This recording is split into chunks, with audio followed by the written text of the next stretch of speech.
Cascais, it was a fisherman's zone. That's why you have the port over there with all the fisher boats. You have these big mansions, but at the same time, 200 meters away, super small houses, beautiful. That was where the fishermen living.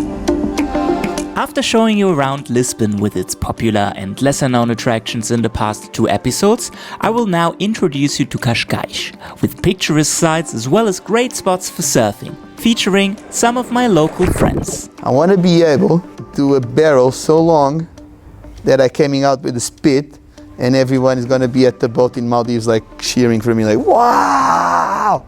Okay, that's a good goal of life.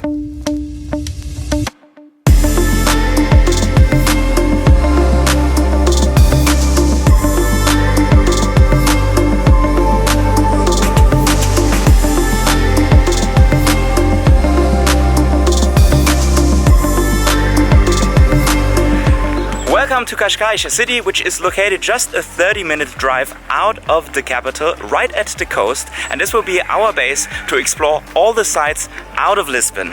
For this, I met up with my good friend and fellow videographer and photographer Patrick, aka Pasta, and we actually met during my surf holidays here, where I stayed at the surf camp of Surf Cascais, where he is the content creator. And he lives and works here in Cascais for more than 2 years now, so he is the right person to ask. How would you describe Cascais? Yeah, Cascais starting very much as a small fisherman village and an area where Portuguese royalty would have come. And now in recent times turning into a very popular hub for surfers and actually some tourists as well who want to experience Lisbon but more in a more quiet and relaxed fashion. Alright, and this is exactly what we are about to do in this episode.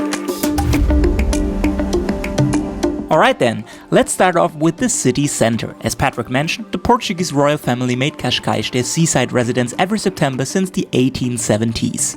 With that, they attracted many members of Portuguese nobility over time. Nowadays, that wealth can be seen in all the beautiful architecture throughout the city.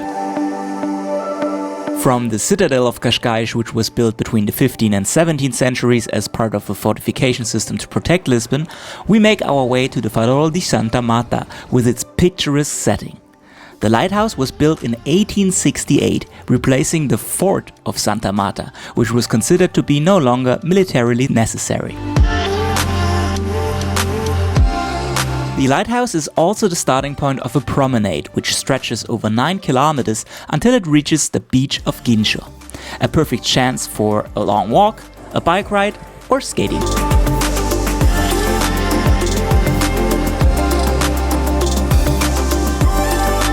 One of the attractions along the way is Boca do Inferno, a sea arch and cliff formation where you can watch the power of the elements.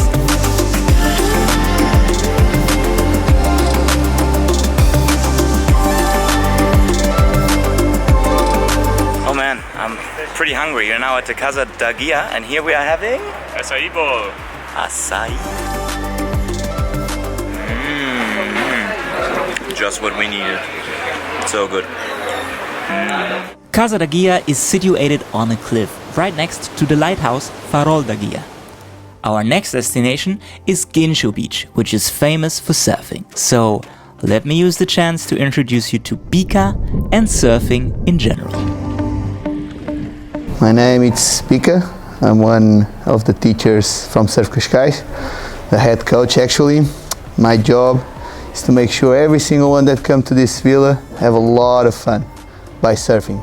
Surfing for me, it's not just a sport, it's a hobby, but at the same time it's so free, it's so natural, it's magical. And not even talking about the social part of being in the water with the people that you like, you are in the water with them. It could be like this simple, super simple wave, but you can be with them and just like see they are frothing on that wave and make that feeling go even higher because there's someone looking at him and destroying the lip or something like that. Guincho, it's one of our beach pointing to the west coast. The currents, that rock in the middle, kind of make the sandbank almost all year round good. And at the same time, you cannot forget that Guincho, it's super windy, almost every single day. Imagine, once that you have Guincho without wind, it's like eating those fried chickens with all your hands, you know, like, wow, so good. And the being there, enjoying the sunrise, or it's so natural, the sandbanks. You there, you see this majestic mountain with some little houses spread, the environment around, it's surfing on a paradise spot. Right next to Guincho, you can find the Cresmina dune, which extends over 66 hectares as part of a whole dune system on the edge of the Sintra Cascais Natural Park. To see the area from above, you should go for a hike to the Santuario da Peninha, which is located on the top of a rocky outcrop and offers the best panorama in all of Cascais.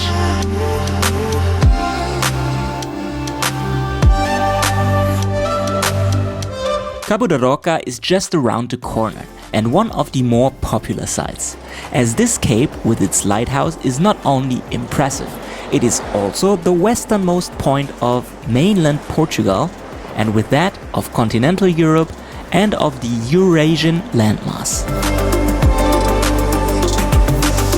Located right next to the lighthouse is the Praia da Ursa, a tiny beach in a picturesque setting.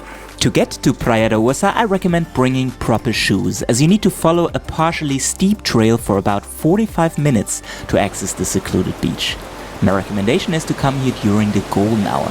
Just make sure to head back up before it's dark.